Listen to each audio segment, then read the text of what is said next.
এক বুদ্ধিজীবী এক আলেম সাহেবকে বলল, হুজুর, আপনারা যে এত পরকাল পরকাল করেন, পরকাল বলতে তো কিচ্ছু নাই।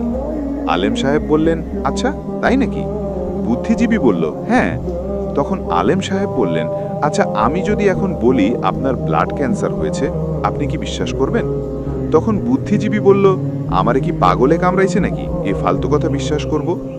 তখন আলেম সাহেব বললেন, যদি এই কথাটা কোনো বিশেষজ্ঞ ডাক্তার অত্যাধুনিক যন্ত্রের সাহায্যে চেক আপ করে আপনাকে বলে, তখন কি আপনি বিশ্বাস করবেন?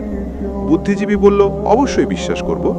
তখন আলেম সাহেব বললেন, আপনি ডাক্তারের কথা বিশ্বাস করবেন কারণ সে শরীরের বিশেষজ্ঞ, মানুষের দেহ সম্পর্কে সে ভালো জানে।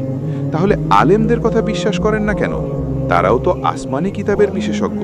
কুরআন হাদিসের মাধ্যমে তারা পরীক্ষা করে বলেন যে পরকাল আছে, মৃত্যুর পরে আরেকটা জীবন আছে, জান্নাত আছে, জাহান্নাম আছে।